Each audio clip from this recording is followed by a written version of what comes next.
अध्याय। मोहिनी रूप को देखकर महादेव जी का मोहित होना।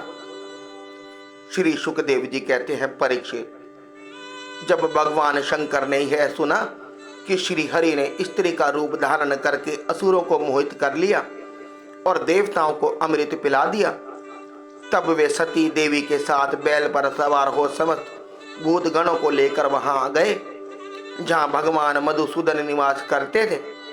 भगवान श्री हरि ने बड़े प्रेम से गौरी शंकर भगवान का स्वागत सत्कार किया।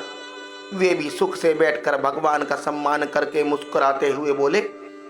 श्री महादेव जी ने कहा, समस्त देवों के आराध्य देव, आप विश्वव्यापी जगदीश्वर एवं जगत स्वरूप हैं। चराचर पदार्थों के मूल कारण ईश्वर और आत्मा भी आप ही हैं। इस जगत के आदि अंत और मध्य आप से ही होते हैं, परंतु आप आदि मध्य और अंत से रहित हैं। आपके अविनाशी स्वरूप में दृष्टा, दृश्य, भोक्ता और भोग्य का भेदभाव नहीं है। वास्तव में आप सत्य चिन्मात्र ब्रह्म ही हैं। कल्याणकामी महात्मा लोग इस लोक और परलोक दोनों की आसक्ति एवं समस्त कामनाओं का परित्याग करके आपके चरण कमलों की ही आराधना करते हैं। आप अमृत स्वरूप, समस्त प्राकृत गुणों से रहित, शोक की छाया से भी दूर, स्वयं परिपूर्ण ब्रह्म हैं। आप केवल आनंद स्वरूप हैं। आप निर्विकार हैं। आपसे भिन्न कुछ भी नहीं है, परंतु आप सबसे भिन्न हैं। आप विश्व की उत्पत्ति, स्थिति और प्रलय के परम कारण हैं। आप समस्त जीवों के शुभाशुभ कर्म का फल देने वाले स्वामी हैं, परंतु यह बात भी जीवों की अपेक्षा से ही कही जाती है। वास्तव में आप सबकी अपेक्षा रहित अनपेक्ष हैं। स्वामिन, कार्य और कारण, द्वैत और अद्वैत जो कुछ है वह सब एकमात्र आप ही हैं। ठीक वैसे ही जैसे आभूषणों के रूप में स्थित स्वर्ण और मूल स्वर्ण कोई अंतर नहीं है, दोनों एक ही वस्तु हैं।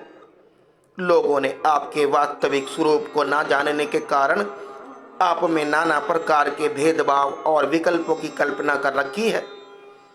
यही कारण है कि आप में किसी प्रकार की उपाधि ना होने पर भी गुणों को लेकर भेद की प्रतीति होती है। प्रभु, कोई कोई आपको ब्रह्म समझते हैं तो दूसरे आपको धर्म कहकर वर्णन करते हैं। इसी प्रकार कोई आपको प्रकृति और पुरुष से परे परमेश्वर मानते हैं, तो कोई विमला, उत्कर्षणी, ज्ञाना, क्रिया, योग, प्रही, सत्य, ईशाना, अनुग्रह, इन 9 शक्तियों से युक्त परम पुरुष तथा दूसरे क्लेश कर्म आदि के बंधन से रहित पूर्वजों के भी पूर्वज अविनाशी पूर्व विशेष रूप में मानते हैं।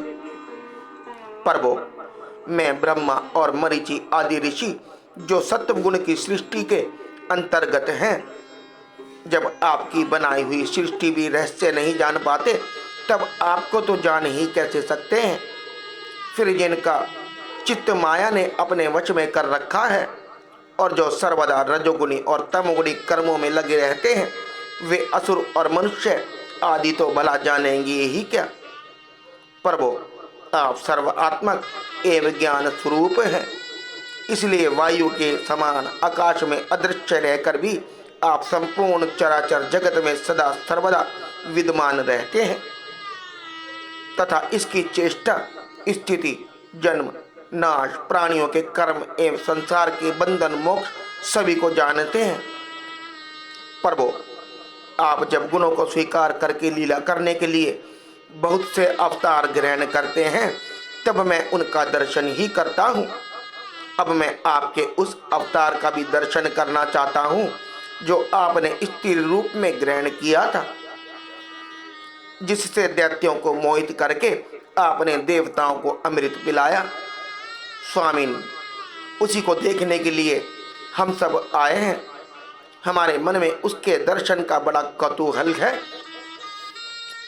श्री सुखदेव जी कहते हैं, जब भगवान शंकर ने विष्णु भगवान से यह प्रार्थना की, तब वे गंभीर भाव से हंसकर शंकर जी से बोले, श्री विष्णु भगवान ने कहा, शंकर जी, उस समय अमृत का कलश दैत्यों के हाथों में चला गया था, अतः देवताओं का काम बनाने के लिए और दैत्यों का मन एक नए कौतूहल की और खींच लेने के लिए ही मैंने वह स्त्री रूप धारण किया था। देव शिरोमणि, आप उसे देखना चाहते हैं, इसलिए मैं आपको वह रूप दिखाऊंगा। शरीर का रंग नीला, कमल के समान श्याम, ये देखने ही योग्य था। अंग प्रत्यंग बड़े ही आकर्षक थे। दोनों कान बराबर और कर्णफूल से सुशोभित थे। सुंदर कपोल, ऊंची नासिका, रमणीय मुख, मुख से निकलती हुई सुगंध के प्रेम से गुनगुनाते हुए भौरे उस पर टूट पड़ते थे, जिससे नेत्रों में कुछ घबराहट का भाव आ जाता था। अपने लंबे केश पाशों से उन्होंने खिले हुए बेले के पुष्पों की माला गूंथ रखी थी।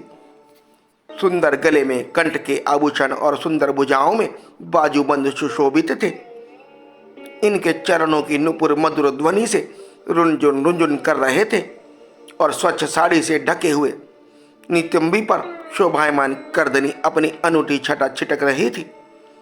अपनी सलज मुस्कान, नाचती हुई तिरछी भौहें और विलास भरी चितवन से मोहिनी रूपधारी भगवान शंकर के चित्त में बार बार कामोद्दीपन करने लगे।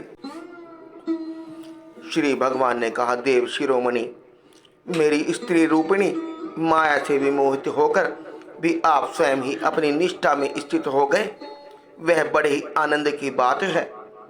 मेरी माया अपार है, वह ऐसे ऐसे हाव भाव रचती है कि अजितेंद्रिय पुरुष तो किसी प्रकार उससे छुटकारा पा ही नहीं सकते।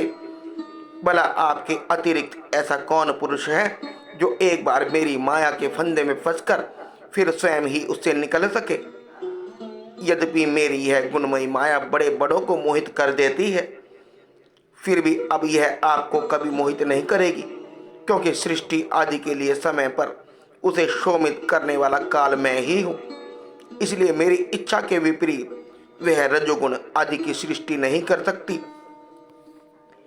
श्री सुखदेव जी कहते हैं, परीक्षित, इस प्रकार भगवान विष्णु ने भगवान शंकर का सत्कार किया।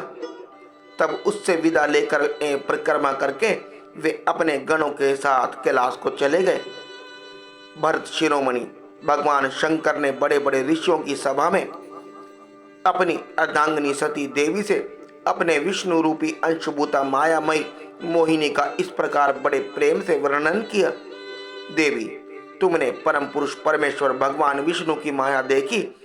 देखो, यो तो मैं समस्त कला कौशल विद्या आदि का स्वामी और स्वतंत्र हूँ, फिर भी उस माया से विवश होकर मोहित हो जाता हूँ।